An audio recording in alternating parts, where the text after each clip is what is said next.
教育を100年進ませようと思って、今の教育むちゃくちゃ遅れてるんじゃないって。なんか今まで暗記力重視みたいな話言われてますけど、そこは変わるってことですか？覚えてるか覚えてないかではなくて、見えているか見えてないかのそれが一つ前にあるんですよ。ありとあらゆる勉強を別にやんなくていいって世界が実現できるんですよ。こう学習者が報われる社会っていうのをいろんな側面から僕は実現したいと思っているので。結構ゆきつさんと長いですけれども、実際ゆきつさんが何やってるかってよく分かってないんですよ。なんとなくキーワードで教育とかってことはなんとなくぼやっと見えてるんですけど、実際何やってらっしゃるんですか、ゆきつさん自身は。それね、よく聞かれるんだけど僕も答えづらいんですよね。でいろいろやってて、そうでもコアがあるんですよ。僕何をやりたいかっていうと、教育を100年進ませようと思ってる。いいですね、壮大ですね。これ結構僕よくいろんなところで言ってるんですけど、結構ガチで考えてて、僕は知覚革命って勝手に呼んでるんですよ。知覚革命。そう、知覚ってわかる？知覚、知るに覚えるの知覚。そう、知るに覚える。人間って目とか耳とかがあって、そこから外界からこう情報を取り入れてるんですけど、僕は大学とか大学院とかでそういう研究をしてたんですよ。眼球とか耳とかっていうのをこうどういうふうに使って人間は情報を取り入れて、情報を取り入れてる経路を調べてた。そう経路を神経科学的に調べて、それをじゃあどういうふうに人間の行動の変容に生かすかっていうのをやってたんですよ。それをもう20年ぐらいビジネスでやってるんですね。そうすると何が分かってくるかっていうと、今の教育むちゃくちゃ遅れてるんじゃないっていうのが見えてくるんですよ。それなんでですか？これね、ちょっと皆さんと一緒にそこを体験してもらおうと思うんですけど、僕に今の教育ってどういうふうに見えてるかっていうと、例えば学校の先生がいてこう授業を受けてるでしょ、その生徒さんが全員目隠しして授業を受けてるように僕には見えてるんですよ。目隠し。そうみんなね、黒板を見たりとか教科書を見たりとか一生懸命勉強しようとするんだけど、みんな例えば読解力がないとか、国語力がないとか、数学理解できないとか、暗記力がないとかいろいろ言うじゃないですか。あれ僕からすると全部原因同じで、見えてないなんですよ。書いてあることが見えてない。そう、人間の脳みそって見てるふりしやがるんですよ。見てるふり。そう、こう例えば今ここにサボテンがあるじゃん。ありますね、サボテン可愛いですね。気づいてた？これね、皆さん多分今多分サボテン見えてると思うんですけど、サボテンだなって思える人って結構少ないと思うんですよ。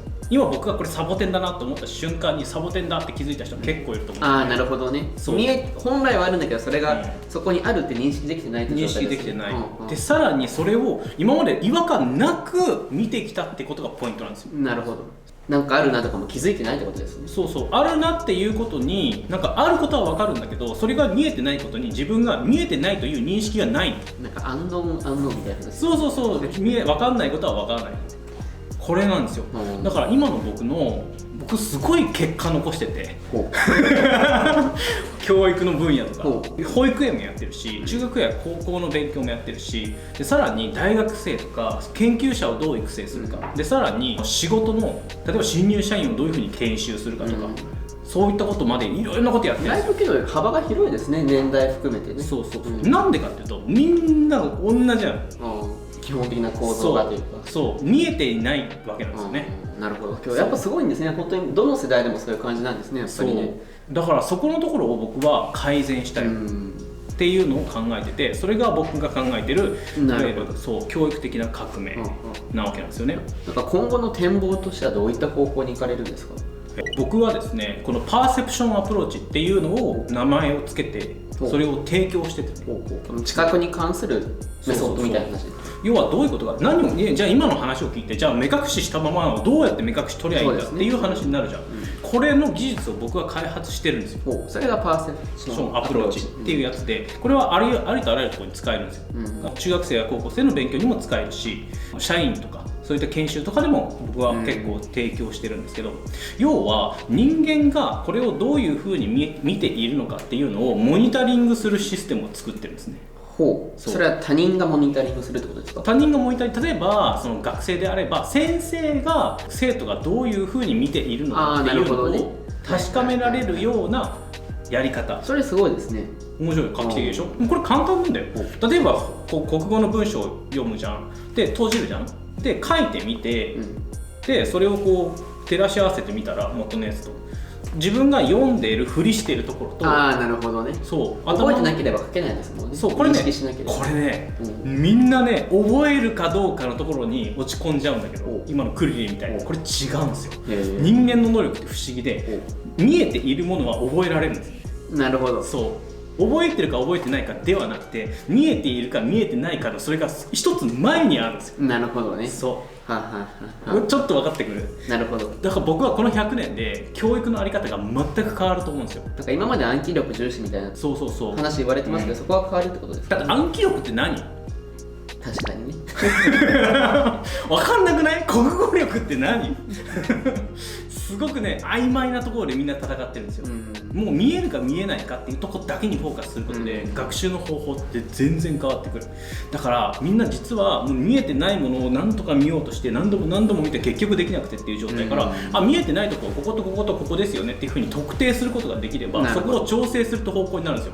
だから学校の先生は僕は絶対必要だと思ってて、どんどんインターネットで勉強するって方向になっても学校の先生のやることっていうのはあると思ってて、それがその生徒さんがそれをね、公共の財って僕はよく呼んでるんですけど、教科書とか問題集とかウェブとかそういったものをどういうふうに自分の人生に取り入れるのかっていう、そういうカウンセリングの方に行くと僕は思ってるんですね。じゃあだいぶ役歴やっぱ変わりますね、そういう意味では、ね、だからもう100年後には教えるっていうのは全部もうデバイスに任せて、先生はそのデバイスと肉体の脳みそをどういうふうにつなぐかっていうところに集約すると思ってるんですよ。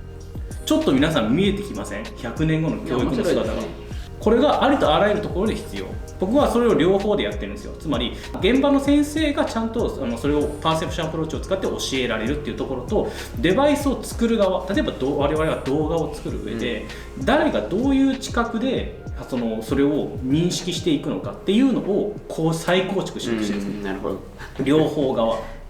いや両方やるけど重要ですよね、そういう時にね。やっぱり発信する側だけがね、なんか変わってもダメだし、人間の知覚を考えれば、それがどういうふうにみんなに受け入れられるものなのかっていうことがはっきりと見えるわけなんですね。これはね、それはすごいけどストンと落ちますね、やっぱりね。でしょ？面白いな。そう、こうすることによってじゃあ何が実現できるかっていうと、ありとあらゆる勉強を別にやんなくていいって世界が実現できるんですよ。今って何やるか分かんないじゃん。なんでかっていうと、勉強って積み重ねが重要って言われてるんだけど、それって積み重ねていく段階でだんだん見えていくっていうプロセスを積み上げてるだけなんだ。なるほどね。文章を確かに読むみたいなのもそうかもしれませんね。なんか分かりやすく言えば、だって一番最初に漢字が分からなかったらそこ読めないわけですからね。で見えてないって話ですよね。このパーセプションアプローチの決定的な部分は、その人が見えてないことがはっきり分かるから、新しい仕事に就こうと思った時にそのプロフェッショナルと自分がどういう見え方の違いがあるのかってこと、視点の違いをはっきりと可視化できるってこと。なるほどね。だからどこをある意味埋めればいいかが分かる。はっきりする。つまり自分が自分の能力に関わらずいろんな仕事に就けるっていう教育の未来が僕には結構はっきり見えてて、なるほど。それを僕は実現する人なんですよ。なるほど。それいいですね。夢がありますね。面白いでしょ。そういうことをね、僕はやってるんですよ。